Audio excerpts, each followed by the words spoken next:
अवधूत चिंतन श्री गुरुदेव दत्त श्री स्वामी समर्थ. तुम्हा सर्वांचं स्वामी मराठी चॅनलमध्ये मी तुमचं अगदी मनापासून स्वागत करते आणि आजच्या या व्हिडिओला सुरुवात करते. आजच्या या व्हिडिओमध्ये आपण पाहणार आहोत की पितृपक्षामध्ये दररोज हे कामे करायची आहेत. ही कामे केल्याने आपल्याला पितृपक्षापासून मुक्ती मिळणार आहे. बघा, पितृपक्ष हा 18 सप्टेंबरपासून सुरू होत असणार आहे आणि तो 2 ऑक्टोबरला संपणार आहे. पितृपक्ष हा पितरांचे स्मरण करण्याचा काळ आहे. बघा, असे केल्याने पितर प्रसन्न होतात आणि पितृदोषापासून आपल्याला मुक्तीही मिळते. त्यामुळे पितरांच्या आशीर्वादाने आपल्या जीवनात प्रगतीसुद्धा होते आणि आपली मान सन्मान प्रतिष्ठा वाढते. त्यामुळे पितृपक्षामध्ये ही कामे करावीत. पितृपक्षामध्ये पितरांची पूजा आणि श्राद्धविधी केले जातात. असे केल्याने पितृदोषापासून मुक्ती मिळते. यावेळी पितृपक्ष हा 18 सप्टेंबरपासून सुरू होणार आहे आणि तो 2 ऑक्टोबर 2024ला संपणार आहे. खरी श्रद्धा आणि समर्पणाची भावना बाळगून पितर प्रसन्न होत असले तरी काही गोष्टी रोज आपल्याला लक्षात ठेवल्या तर जीवनामध्ये सुख आणि शांतीचा मार्ग मोकळा होऊन पितृदोषापासून आपल्याला मुक्ती मिळेल. तर मग चला तर जाणून घेऊया की पितृपक्षातील कोणती 5 कामे आहेत जी केल्याने बघा जीवनामध्ये प्रगती होईल आणि पितरांचा जो आशीर्वाद आहे तो आपल्याला भरभरून मिळेल. तर याबद्दलचीच माहिती आपण आजच्या या व्हिडिओमध्ये पाहणार आहोत. तुम्ही पहिल्यांदाच माझ्या चॅनलवर आला असाल तर तुम्ही चॅनलला नक्की सबस्क्राईब करा आणि व्हिडिओला लाईक करा व बाजूचे बेल आयकॉनसुद्धा प्रेस करा, जेणेकरून यापुढे माझे जे काही नवनवीन व्हिडिओ येतील त्याचे सर्वात अगोदर नोटिफिकेशन तुम्हाला मिळेल आणि तुमचा एकही व्हिडिओ मिस होणार नाही. चला तर मग व्हिडिओला सुरुवात करूया. सगळ्यात पहिलं जे काम आहे ते म्हणजे जलतर्पण करणे. बघा, पितृपक्षामध्ये दररोज तर्पण करावे, परंतु ज्यांचे आई वडील हयात आहेत त्यांना तर्पण करण्याचा नियम जो आहे तो लागू होत नाही. आणि ज्यांचे आई वडील हयात आहेत त्यांनी रोज सकाळी आपल्या पितरांचे आणि अधिष्ठाता देवतांचे ध्यान करताना सूर्यदेवाला जल अर्पण करावे. जे माता पिता हयात नाहीत किंवा त्यांच्यापैकी बघा कोणीही नसेल त्यांनी पितृपक्षामध्ये दररोज दक्षिणाभिमुख म्हणजे दक्षिण दिशेला तोंड करून तर्पण करावे. तर्पण नेहमी पाण्यामध्ये दूध आणि काळे तीळ मिसळूनच करावे. पितृपक्षामध्ये आणि पितरांचं जेही काही कार्य करतो आपण त्याच्यामध्ये काळ्या तिळाला भरपूर महत्त्व आहे. त्यामुळे हे तुम्ही काळ्या तिळाचा वापर तुम्हाला आवर्जून करायचा आहे. त्यानंतर बघा, पितृपक्षामध्ये तुम्हाला दररोज गाईला चारा जो आहे तो खाऊ घालायचा आहे आणि रोज जेवण बनवताना गायीसाठी पहिली जी पोळी आहे ती तयार करावी.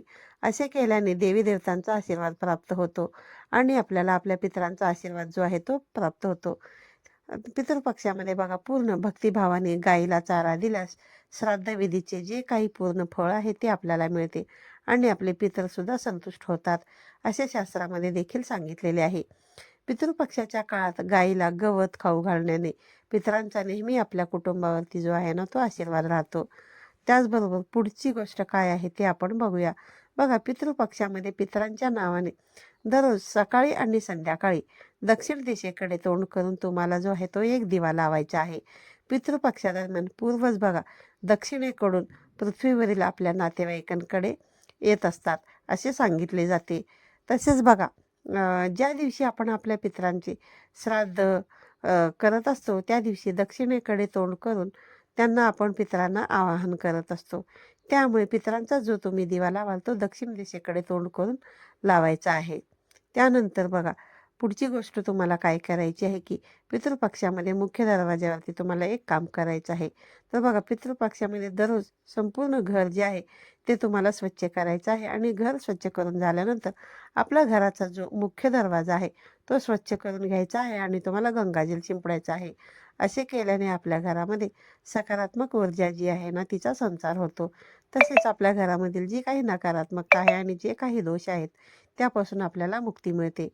असे केल्याने तुम्हाला आध्यात्मिक शांतीसुद्धा मिळेल आणि तुम्हाला जर पितृदोष असेल तर तो पितृदोषसुद्धा दूर होईल.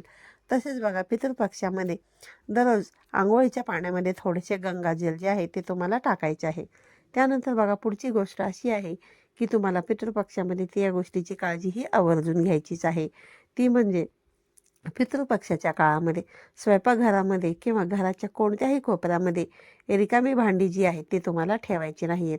आणि स्वच्छतेची पूर्ण काळजी ही तुम्हाला पितृपक्षामध्ये घ्यायची आहे. पितृपक्षाच्या काळात स्वयंपाकघरामध्ये उष्टी भांडी ठेवणे हे जे आहे ना ते सर्व अशुभ मानले जाते. त्यामुळे बघा देवी लक्ष्मीसुद्धा नाराज होते. लक्ष्मीला घाण अस्वच्छता हे आवडत नाही. त्यामुळे ज्या पितृपक्षाच्या काळामध्ये स्वयंपाकघरात भांडी ठेवू नये. रात्री उष्टी भांडी ठेवल्याने देवी लक्ष्मीचा सुद्धा कोप होतो आणि पितृदोष देखील लागतो. त्यामुळे पितृपक्षाच्या काळामध्ये उष्टी खरकटी जी भांडी आहेत ती तशीच ठेवू नयेत. त्यानंतर बघा पुढची जी गोष्ट आहे ती म्हणजे पितृपक्षाच्या काळामध्ये तुम्हाला दररोज सकाळी अंघोळ केल्यानंतर आणि रात्री झोपण्यापूर्वी मी या ठिकाणी जो एक मंत्र आहे तो मंत्र मी तुम्हाला सांगणार आहे. या मंत्राचा जप केल्याने तुमच्या पितरांचा तुम्हाला आशीर्वाद मिळेल आणि पितृदोषापासून तुम्हाला मुक्ती मिळेल. तर हा मंत्र असा आहे. हा मंत्र मी तुम्हाला स्क्रीनवरती सुद्धा देईन. ओम पितृगणाय विद्महे जगद्धारिणी धीमहि तन्नो पितृ प्रचोदयात. ओम देवताभ्य पितृभ्यश्च महायोगिभ्य यवच नम स्वाहाये स्वधाये नित्यमेव नमो नमः. तर असा हा जो मंत्र आहे तो तुम्हाला स्क्रीनवर दिसतच असेल. त्याचा तो जो मंत्र आहे तो मी तुम्हाला डिस्क्रिप्शन बॉक्समध्ये सुद्धा देईल, म्हणजे तुम्हाला म्हणायला तो सोपे जाईल. तर आजच्या या व्हिडिओमध्ये मी तुम्हाला पितृपक्षाच्या काळामध्ये कोणती 5 कामे जी आहेत ती आवर्जून करायला पाहिजेत याबद्दलची सविस्तर माहिती दिलेली आहे. व्हिडिओ आवडल्यास व्हिडिओला लाईक करा, शेअर करा. पुन्हा भेटूया अशाच एका नवीन आणि माहितीपूर्ण व्हिडिओमध्ये. तोपर्यंत सर्वांना श्री स्वामी समर्थ.